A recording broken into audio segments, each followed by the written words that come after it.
Hoy nos corresponde el mensaje titulado Tiatira, la iglesia que toleraba el pecado, y estará basado en Apocalipsis capítulo 2, los versos que tuvimos como lectura devocional del 18 al 29. Quiero leerlos nuevamente. Dice: y escribe el ángel de la iglesia en Tiatira, el Hijo de Dios, el que tiene ojos como llama de fuego y pies semejante al bronce bruñido, dice esto: yo conozco tus obras, y amor, y fe, y servicio, y tu paciencia, y que tus obras postreras son más que las primeras. Pero tengo unas pocas cosas contra ti, que toleras que esa mujer Jezabel, que se dice profetiza, enseñe y seduzca a mis siervos a fornicar y a comer cosas sacrificadas a los ídolos. Y le he dado tiempo para que se arrepienta, pero no quiere arrepentirse de su fornicación. He aquí yo la arrojo en cama y en gran tribulación a los que con ella adulteran, si no se arrepienten de las obras de ella. Y a sus hijos heriré de muerte. Y todas las iglesias sabrán que yo soy el que escudriña la mente y el corazón, y os daré a cada uno según vuestras obras. Pero a vosotros y a los demás que están en Tiatira, a cuantos no tienen esa doctrina y no han conocido lo que ellos llaman las profundidades de Satanás, yo os digo, no os impondré otra carga, pero lo que tenéis, retenedlo hasta que yo venga. Al que venciere y guardare mis obras hasta el fin, yo le daré autoridad sobre las naciones, y las regirá con vara de hierro, y serán quebrantadas como vaso de alfarero, como yo también la he recibido de mi Padre. Y le daré la estrella de la mañana. El que tiene oído, oiga lo que el Espíritu dice a las iglesias. Oremos. Padre, gracias por esta mañana en que nos hemos podido reunir en tu casa y estamos aquí para escuchar tu palabra. Señor, ayúdame a exponerla en tu nombre. Que tu Espíritu Santo hable por medio nuestro, y que también, Señor, podamos tener un corazón humilde para recibirlo. En el nombre de Jesucristo. Amén. Bueno, a pesar de la clara enseñanza bíblica a hacer lo contrario, las iglesias, muchas iglesias a lo largo de la historia han tolerado el pecado, tal como sucedió con la iglesia de Tiatira, cuyos miembros podríamos decir que estaban implicados en adulterio espiritual. Mediante los esfuerzos de un falso maestro, esos pecados se habían extendido en la iglesia de Tiatira. Bueno, el Señor Jesucristo fue claro en cuanto a la responsabilidad que tiene su iglesia de confrontar el pecado. Allí está el clásico pasaje de Mateo capítulo 18, donde el Señor nos dice cómo tratar con el pecado. Y es una responsabilidad que no solo involucra a los líderes de la iglesia, sino una responsabilidad de toda la congregación. Ustedes conocen este pasaje donde el Señor dice varias cosas sobre cómo tratar con el pecado. Dice: por tanto, si tu hermano peca contra ti, ve y repréndele estando tú y él solo. Si te oyere, has ganado a tu hermano, mas si no te oyere, toma un contigo a uno o dos, para que en boca de 2 o 3 testigos conste toda palabra. Y si no lo oye a ellos, dilo a la iglesia, y si no oye a la iglesia, tenle por gentil y publicano. También Pablo, en las cartas a los Corintios, tiene que recomendarle a esta iglesia que confronte un caso de pecado que había en la congregación. Ellos habían asumido una actitud permisiva e indiferente a lo que estaba mal, y por eso Pablo tiene que confrontarles, específicamente en la primera carta a los Corintios, en el capítulo 5, donde habla de un caso de inmoralidad. Uno de los miembros estaba viviendo con la mujer de su padre, o sea, su madrastra, y ellos estaban indiferentes ante este pecado. A lo largo de la historia, dolorosamente, esto ha sido obviado, por cuanto los creyentes, que a veces son testigos de pecados, permanecen indiferentes y tienen la mentalidad de que esto es solo una responsabilidad de los líderes de la iglesia.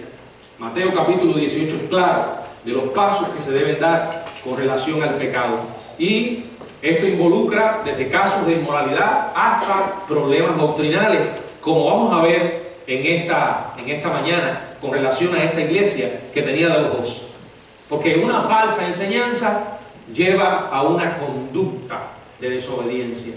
Ellos estaban abrazando unos conceptos antibíblicos, herejías promovidas por una mujer que se dice, como dice la palabra, profetiza, pero lo que era un instrumento del mismo diablo, haciendo honor, entre comillas, a su contraparte en el Antiguo Testamento, esta mujer llamada Jezabel. La carta a esta iglesia es la más larga de las 7. Sin embargo, es curioso que se dirige a la iglesia en la más pequeña de las 7 ciudades. Y tiene un mensaje muy actual e importante. Y es que la falsa doctrina y el pecado no pueden permitirse. Incluso bajo la bandera del amor, la tolerancia, la unidad. Lo he dicho muchas veces, hay cosas en las cuales no podemos admitir concesiones, no podemos hacer concesiones, y dentro de ellas están las verdades que sustenta la palabra. Pudiera haber mucho que elogiar en una iglesia, pudiera a primera vista parecer que es un ministerio eficaz según el estándar que nosotros usamos, los parámetros que como humanos guían nuestra vida a la hora de calificar el éxito o el fracaso. Por ejemplo, nos impresiona grandemente la envoltura, los números, las multitudes, ¿verdad? Nos puede parecer un ministerio eficaz, que crece numéricamente e incluso que tiene un amistoso compañerismo. Pero si hay inmoralidad y hay falsa doctrina y no se confrontan, el juicio de Dios caerá sobre esa iglesia. Esa es la gran enseñanza de esta carta. El escritor, vamos a seguir los mismos parámetros que hemos estado considerando durante las cartas anteriores. En primer lugar, el escritor. ¿Quién escribió esta carta? Bueno, la Biblia lo dice en el capítulo 2, verso 18. El Hijo de Dios, dice así la palabra, el Hijo de Dios, el que tiene ojos como llama de fuego y pies semejante al bronce bruñido, dice esto. Bueno, indudablemente se está hablando de Jesucristo, ¿verdad? El Hijo de Dios le identifica como el escritor. Las frases que se escogen aquí están enfatizando su papel como juez divino. Hijo de Dios es una expresión que se emplea en la Biblia para destacar, uno de los títulos de Jesús, para destacar su deidad. Quiere decir que aquí el énfasis no está en la humanidad de Jesús, sino en su deidad, al decir el Hijo de Dios. Y la manera como Él se llega a esta iglesia es en juicio divino. Como el Hijo de Dios, dice la palabra, tiene ojos como llama de fuego. Esto es una alusión a una visión penetrante, como de láser, una visión que lo escudriña todo, que nada puede ocultarse ante la mirada poderosa del Señor. Dice, después en el verso 19 lo dice claramente, yo conozco tus obras, y amor, y fe, y servicio, y tu paciencia, y que tus obras postreras son más que las primeras, pero tengo unas cosas contra ti. En otras palabras, el Señor, con esa mirada penetrante, con esa mirada de llama de fuego, está muy al tanto de todo lo que ocurre con nuestra vida y de todo lo que ocurre con la iglesia en la cual nosotros nos congregamos. Ahora, que los pies de Cristo resplandezcan de forma brillante, como aquí se llama, dice que son semejantes ¿a qué? Al bronce bruñido. Es una descripción de su pureza y de su santidad al pisotear la impureza. Ahora, esta descripción debió haber consternado a la iglesia y haber despertado en ello un temor reverente, porque es una descripción impactante. Como dice, el Hijo de Dios, el que tiene ojos como llama de fuego, pie semejante al bronce bruñido, dice esto. O sea, era una advertencia, un llamado para la iglesia y para aquellos que dentro de la iglesia estaban en pecado. Aquí aclaro que no toda la congregación estaba envuelta en esto, era un grupo. Él le habla a ese grupo, pero también le habla al otro grupo que había permanecido fiel. y les dice que si no se arrepienten, Él vendría a juzgarle. Ahora, Él es el escritor, el Señor Jesucristo. En segundo lugar, ¿a qué iglesia? La iglesia en Tiatira. Dice, escribe el ángel de la iglesia en Tiatira. Vamos al pasaje que siempre consultamos en esta serie, que es Hechos capítulo 16. Bueno, no es este específicamente, pero bueno, Hechos 16, verso 14. Hechos 16, verso 14, dice: entonces una mujer llamada Lidia, vendedora de púrpura de la ciudad de Tiatira, que adoraba a Dios, estaba oyendo, y el Señor abrió el corazón de ella para que estuviese atenta a lo que Pablo decía. Bueno, esta mujer se convierte bajo el ministerio de Pablo en Filipos, como dice el verso 15, y cuando fue bautizada y su familia, nos rogó diciendo: si habéis juzgado que yo sea fiel al Señor, entrad en mi casa y posad, y nos obligó a quedarnos. Ella y los miembros de su familia creyeron, ¿y qué? Y fueron bautizados. Es muy posible que Lidia y su familia participaran en el comienzo de la iglesia en Tiatira. Ahora, la ciudad, bueno, el nombre lo dice, la ciudad de Tiatira. Esta ciudad era célebre por lo que ellos llamaban los gremios. Los gremios eran muy numerosos. ¿Y qué eran gremios? Bueno, los gremios eran más o menos el equivalente a lo que hoy nosotros conocemos como los sindicatos de obreros. La principal industria de Tiatira era la producción de lanas y de artículos teñidos.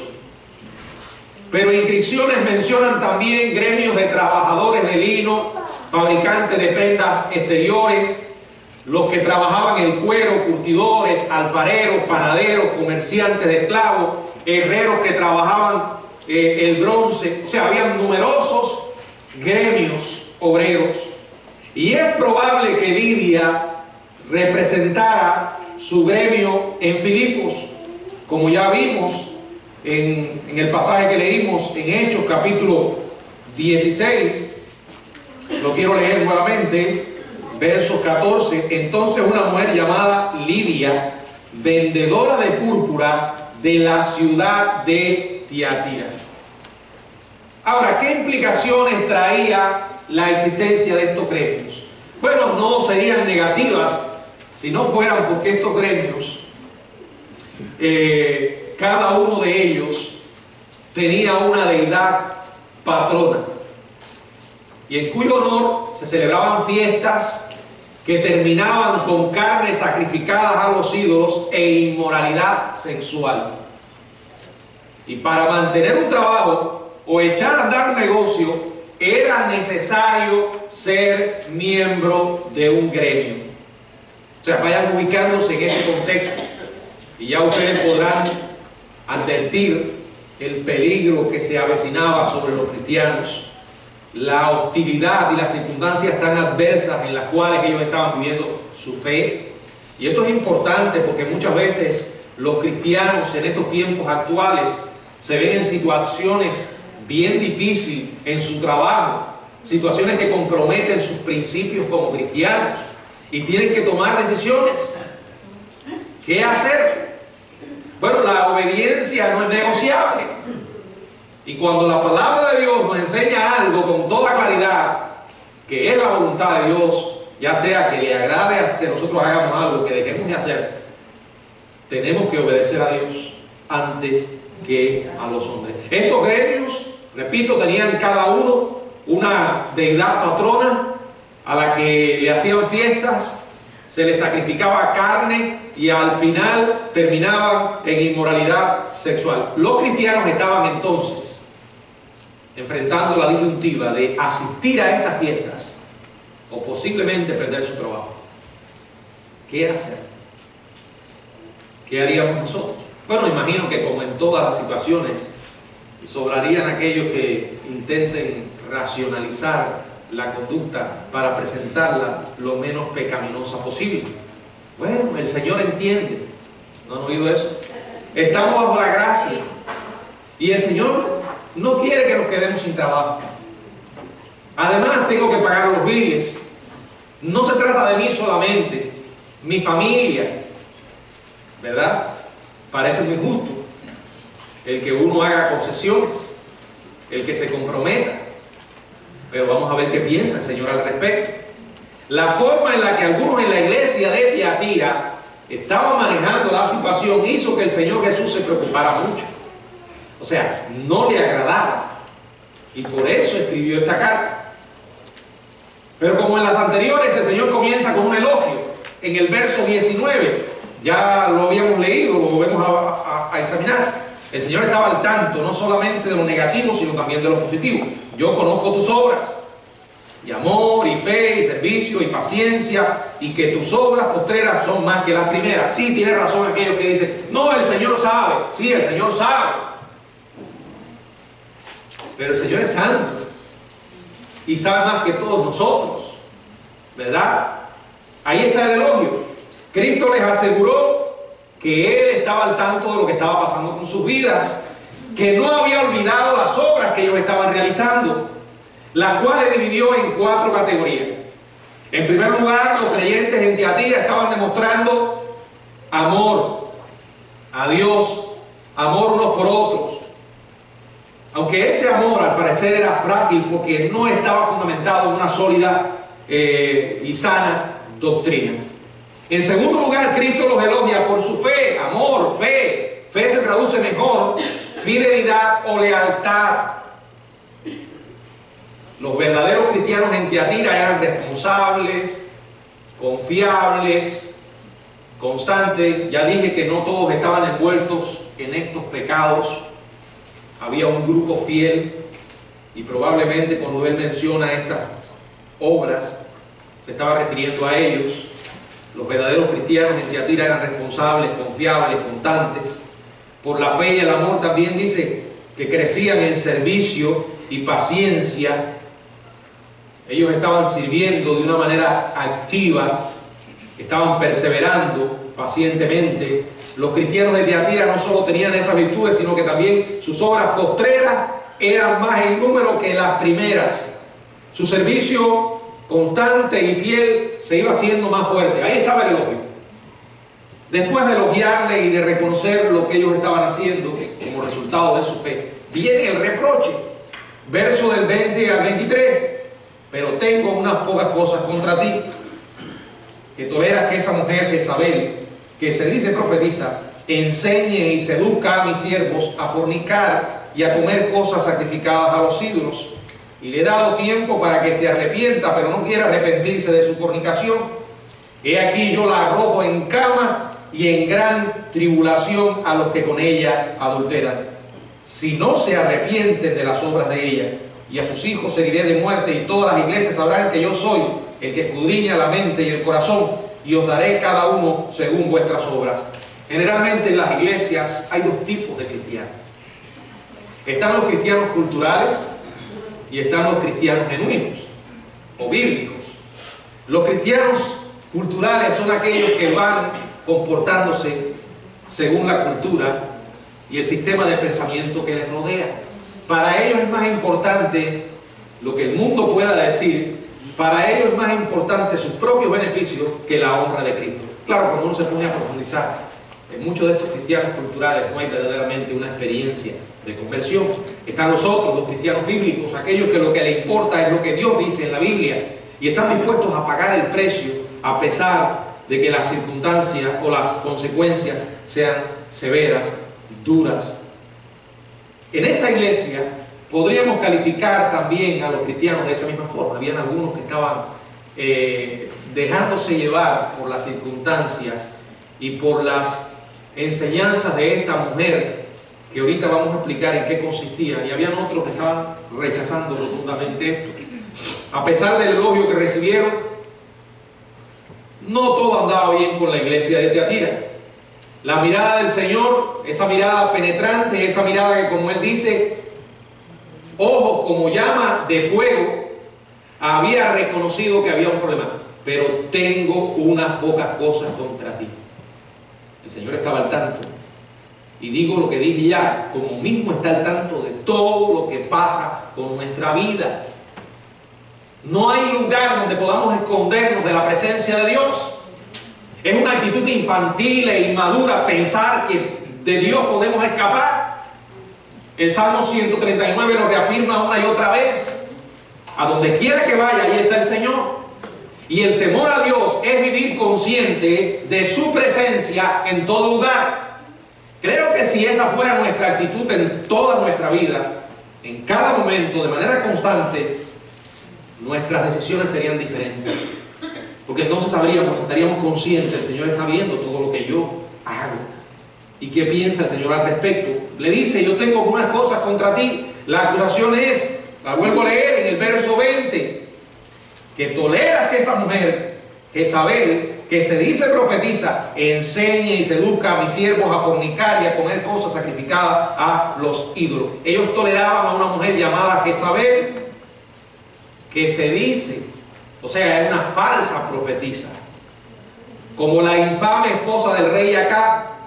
¿Se acuerdan? Jezabel era el agente de Satanás para corromper al pueblo de Dios. Por lo tanto, el Señor la calificó con el nombre simbólico de Jezabel, al igual que su homóloga en el Antiguo Testamento. La mujer en Tiatira, que falsamente se decía profetiza, tuvo éxito en seducir a los siervos de Cristo. ¿En qué consistía su obra? Dice la palabra, enseña y seduzca a mis siervos a fornicar y a comer cosas sacrificadas a los ídolos. Fornicar y comer cosas sacrificadas a los ídolos. Esto nos hace recordar lo que ya explicamos, los gremios. ¿Se acuerdan de la existencia de los gremios? Donde se le hacía una fiesta a la deidad patrona y terminaban con estas prácticas. Probablemente este era un problema que estaba enfrentando la iglesia y apareció alguien que dijo, yo tengo la solución. Y le voy a explicar en qué ella basó su concepto. Por ejemplo, pudo haber adoptado un dualismo filosófico que predominaba en la filosofía griega en el momento. Yo he explicado esto en otras oportunidades. Ellos enseñaban que el espíritu era bueno y el cuerpo malo. Y que como el cuerpo es malo, a Dios lo único que le interesa es el espíritu. Eso tiene el resultado de que lo que yo haga con mi cuerpo, a Dios no le interesa. Al llevarla a la iglesia, esta enseñanza, repito, sostiene que el espíritu es bueno y la carne es mala.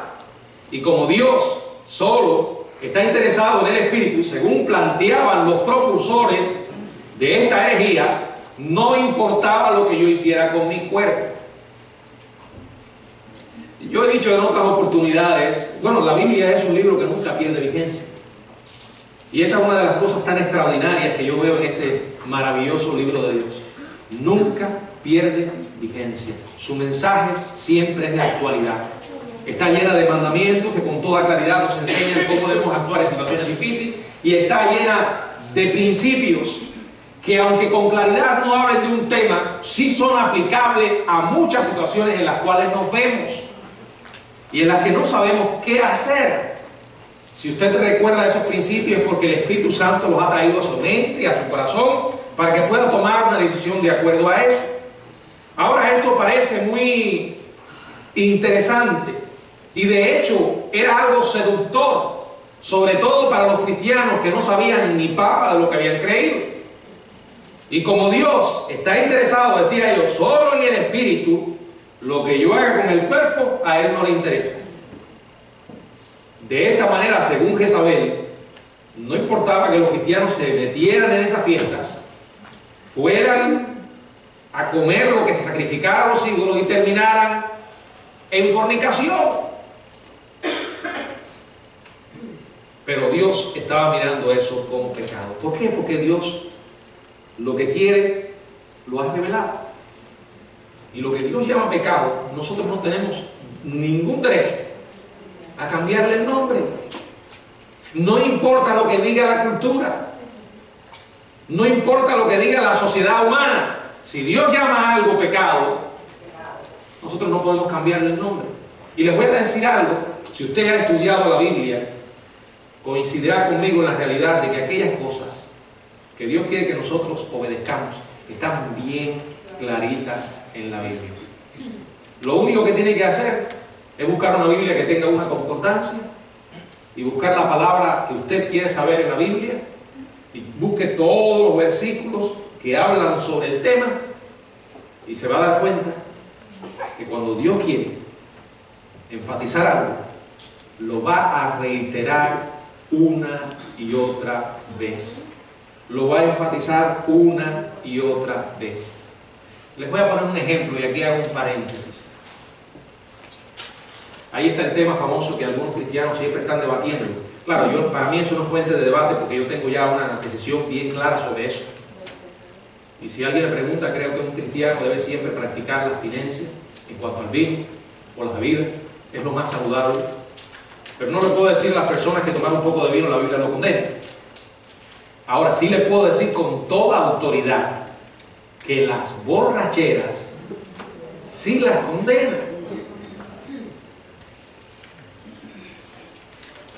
Hace 2 días sentí la curiosidad de buscar lo que la Biblia dice al respecto.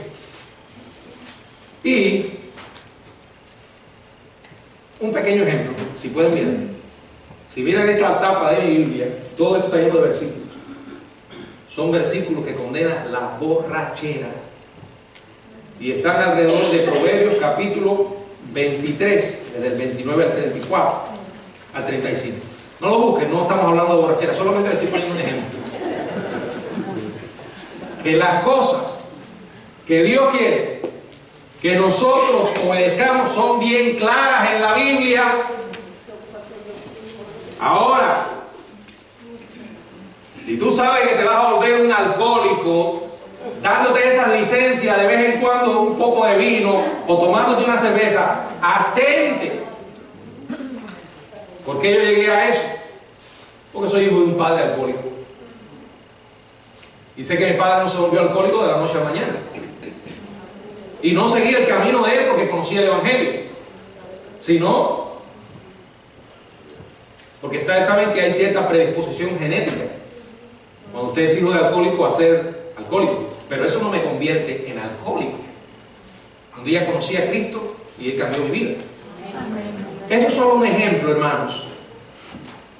Cada concepto que nosotros tengamos tenemos que pasarlo por las Escrituras. No me interesa lo que tú pienses, ni a ti te interesa lo que yo pienso. Nos tiene que interesar lo que dice la Biblia. No son tus opiniones, ni son las mías. Son lo que dice la palabra de Dios. Esta mujer tenía opiniones y probablemente era una mujer carismática. Quién sabe si a lo mejor cuando se paraba a hablar, todo el mundo la escuchaba. Porque no se le trababa la lengua, ¿verdad? Hablaba con mucha facilidad, a lo mejor lo hacía con gracia. Y seducía a la gente con semejantes disparates. Algunos son carismáticos. Usted los mira y tienen cara de ángel, aunque lo que estén hablando sea del mismo diablo. Y otros tienen ahí su sonrisita. Pero le están diciendo barbaridades y la gente se la está tragando. Vamos a qué dice la Biblia. Dios estaba al tanto de lo que estaba pasando con ellos. Y fíjense lo que les dice. El Señor le había dado a la falsa profetisa tiempo para que se arrepintiera, pero no quiso arrepentirse de su fornicación. Y como no quiso arrepentirse, el Señor dijo: yo te voy a arrojar en cama. Y aquí cama no es, probablemente se refiera a la muerte y al infierno, al lugar final para aquellos que no se quieren arrepentir. Y el juicio divino estaba a punto de caer no solo sobre ella, sino también a los que con ella adulteran. Acuérdense que esto era una traición al Señor y él lo consideraba como un adulterio espiritual, aunque lo que estaba en realidad envuelto era pura fornicación. El Señor amenaza con arrojarlos y dice: en gran tribulación, es decir, en aflicción y problemas. Como fueron los cristianos pecadores los que habían creído su mentira, el Señor no amenaza con lanzarlos al infierno, como hizo con la falsa profetisa. Él le promete un severo castigo, posiblemente la muerte física. Bueno, de este tipo de disciplina habla 1 Corintios capítulo 11, verso 30, dice: por lo cual hay muchos enfermos y debilitados y muchos duermen. 1 Juan 5, 16, dice la palabra del Señor: si alguno viere a su hermano cometer pecado que no sea de muerte, pedirá y Dios le dará vida. Esto es para los que cometen pecado que no sea de muerte, y hay pecado de muerte por el cual yo digo que no se pida. O sea, si ellos no se arrepienten de las obras de ella, el Señor les va a arrojar allí en gran tribulación. Entonces Cristo menciona un tercer grupo. Si ustedes me están siguiendo en Corintios, podrán darse cuenta del tercer grupo.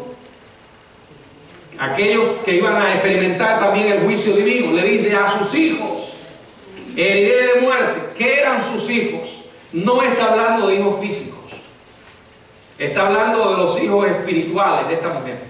Está hablando de sus discípulos, entre comillas. Donde quiera que el mal se levanta, allí hay gente dispuesta a creerlo. Cuando uno va a la historia del cristianismo, se da cuenta que no hay nada nuevo debajo del sol. Que lo que hoy es, ya fue. Pero como alguien también dijo, si no aprendemos de la historia, estamos condenados a repetirla. Esta iglesia, como voy a decir en unos minutos, después que el Señor le advierte sobre esto, al parecer no tomaron en cuenta el consejo del Señor. Y desaparece la iglesia prácticamente, porque se enfrentó a otra herejía que surge, que se llamó los montanistas. Cuando uno escucha todo lo que estos grupos enseñan, surge la pregunta, la lógica pregunta: ¿pero cómo es posible que haya gente que crea eso? Sin embargo, hay gente siempre dispuesta para correr detrás de cualquier falso mensaje. Cristo les advierte y le dice que cuando Él haga esto, si no se arrepienten, dice: a sus hijos heriré de muerte, como hizo con otros casos en la Biblia, ¿verdad? Herir de muerte significa quitarles la vida. Y entonces todas las iglesias sabrán que yo soy el que escudriña la mente y el corazón. O sea, iban a aprender al ver el juicio del Señor. No se sabe cuántos en esa congregación respondieron a la advertencia, pero trágicamente, al parecer, la iglesia no le prestó atención. La historia registra que ellos cayeron en otra herejía llamada montanismo o montanista, disculpen, un movimiento dirigido por un falso profeta que reclamaba constante revelación de Dios aparte de las Escrituras. Los montanistas. ¿No les suena eso familiar? Aquellos que ponen tanto énfasis en revelaciones y visiones aparte de las Escrituras. Todo lo que nosotros necesitamos saber en cuanto a revelación está en la Biblia. Todo lo que necesitamos saber en cuanto al futuro está en la Biblia. Ahora, si apareciera alguien por ahí diciendo: no, Dios me reveló que en las próximas semanas va a desaparecer Florida porque va a venir un tsunami.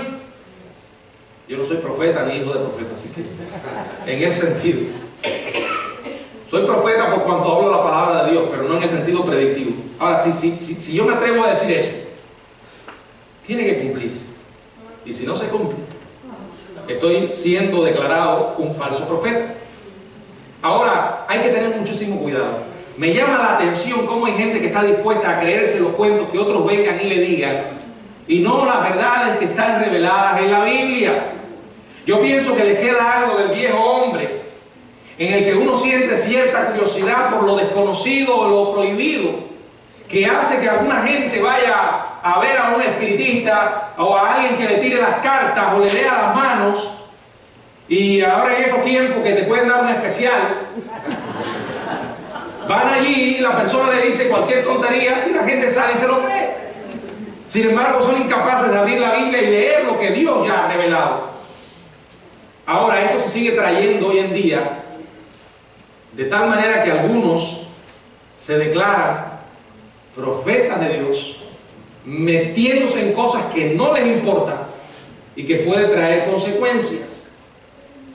He escuchado testimonios de jóvenes que se han comprometido en relación con otros, porque un día se encontraron a un supuesto profeta que le dijo: Dios me acaba de decir que tú te vas a casar con fulano.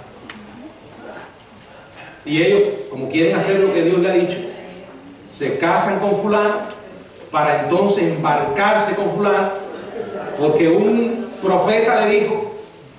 Yo recuerdo una historia, y esto fue tan cierto como que me lo contó la persona que lo experimentó. Me dijo que fue a una iglesia en una ocasión y estaba filmando el culto. Y allí el predicador comenzó a hacer revelaciones. Su esposa estaba sentada en la congregación. Y de pronto el hombre bajó de la plataforma y se le paró delante de su esposa. Y le dijo: hermana, el Señor me acaba de revelar. Y el esposo estaba atrás con la cámara filmando el culto, que también era cristiano. El Señor me acaba de revelar que usted está pasando una gran tribulación en su matrimonio, porque usted no tiene un esposo que es cristiano, no la ama, pero usted persevere que lo va a ganar para Cristo. Y bueno, ahí dijo una cantidad de cosas. Él me contaba, dice: pastor, yo firmé todo lo que dijo. Después que se acabó el culto, en la puerta le dije, lo saludó y le dije: yo soy el esposo de la señora que usted le dijo tal cosa, y yo soy cristiano. Como esas hay muchas. Ayer le estaba enseñando a mi esposa una señora haciendo esto, y yo decía, y mi madre le llamó la atención porque pensó que era una broma. ¿Y qué estás haciendo? No, porque esta es la unción del rebote. Y yo estoy, hermano, estoy hablando por ustedes porque esta es la unción del rebote. ¿Sabe cuál es la unción del rebote? Cuando el Señor le dijo a Abraham: los que te maldijeren, maldeciré, y los que te bendijeren, los bendeciré. Esa es la unción del rebote. O sea, lo que tú le mandes a otro te va a regresar. Y entonces ella tenía su aplicación, no le daba brinco, decía: esta es la unción del rebote.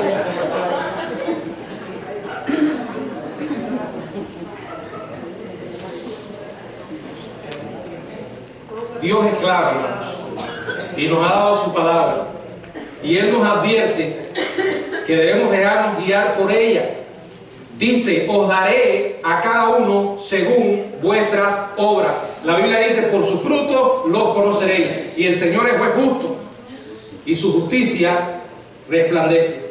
¿Qué mandato le da a esta iglesia? En el verso 24 y verso 25 lo podemos leer. Pero a vosotros y a los demás que están en Tiatira, a cuantos no tienen esta doctrina y no han conocido lo que ellos llaman las profundidades de Satanás, yo os digo: no os impondré otra carga, pero lo que tenéis, retenedlo hasta que yo venga. Después de advertir sobre la falsa doctrina y llamarles a que se arrepientan, el Señor le habla a los demás en la iglesia, aquellos que no habían caído en esa doctrina, y les dice: a ustedes que no han conocido lo que llaman las profundidades de Satanás, una vida libertina, una vida desenfrenada, yo no les voy a imponer más carga. Ya era suficiente con tener que tratar esos asuntos en la iglesia y ver a sus propios hermanos andando en esos caminos de desobediencia y deslealtad.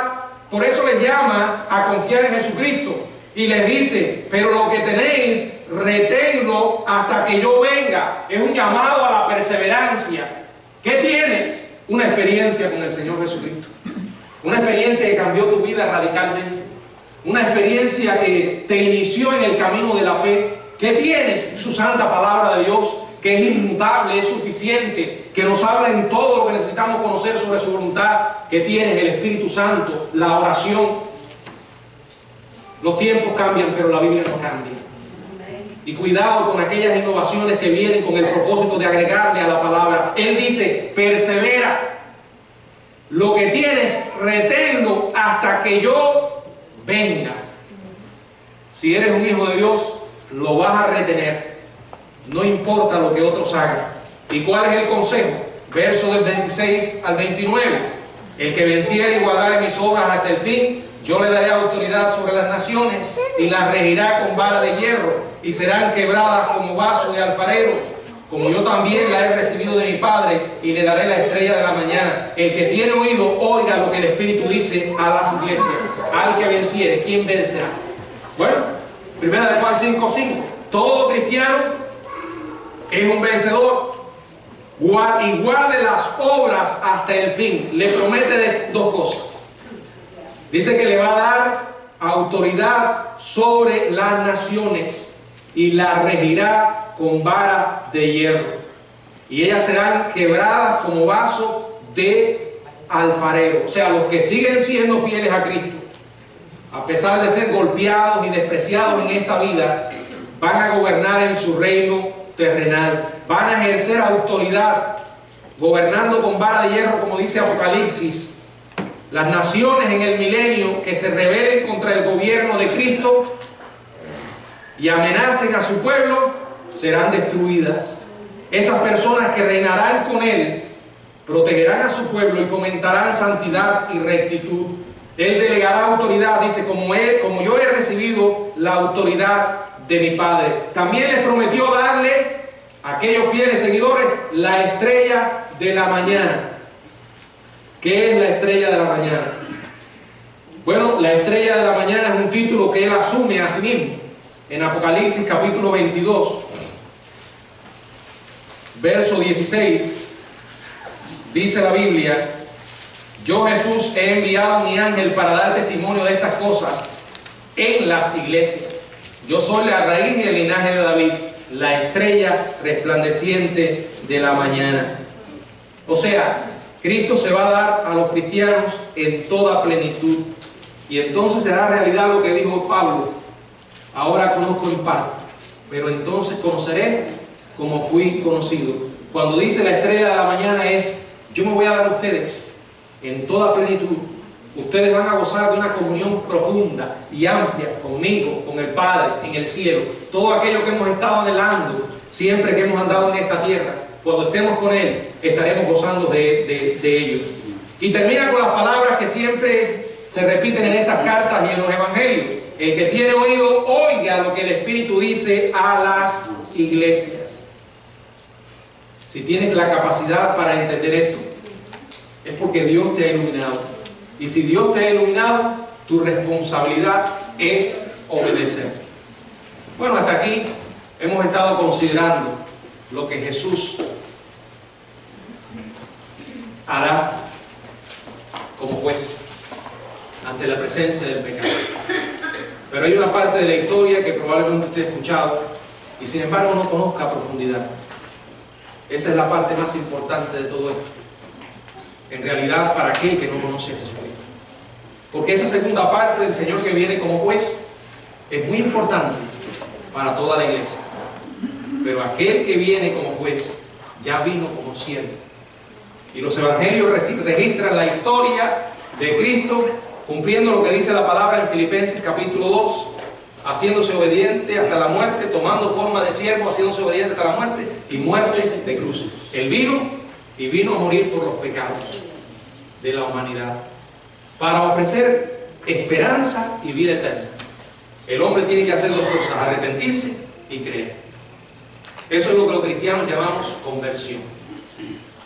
Y cuando uno conoce a Jesucristo, la Biblia dice en 2 Corintios 5:17, si alguno está en Cristo, nueva criatura es. Las cosas viejas pasaron y aquí todas son hechas nuevas. El resultado de creer en Cristo es: el que en Él cree tiene vida eterna. Y ahí estaremos gozándonos con el Señor. Escuche esto: la esperanza del cristiano es el cielo, la preciosa compañía de Jesucristo, tener una vida con Él para siempre. El cielo no lo ganamos por nuestras buenas obras, tampoco se entra al cielo por cargarse de explosivos y volar la mayor cantidad de personas posible. Esa es una enseñanza anormal, torcida. En la Biblia no dice en ninguna parte que allá estarán las concubinas esperándote en el cielo. Al cielo no se va por cometer actos de barbarie, se va al infierno. Al cielo se va por creer en Jesucristo, por vivir una vida diferente. Y cuando conocemos a Jesucristo, Él nos cambia, nos transforma. Y una de las cosas que aprendemos es a valorar la vida humana. ¿Por qué? Porque cada ser humano, sin importar las condiciones en las que viva, fue creado a la imagen de Dios. Y respetamos la vida humana. Mientras que otras enseñanzas dicen que no importa. Si tú matas o asesinas, si lo haces por Alá, Él te va a recibir en el cielo. Díganme, ¿eso se parece a una doctrina sana? Jesucristo es el único, hermano.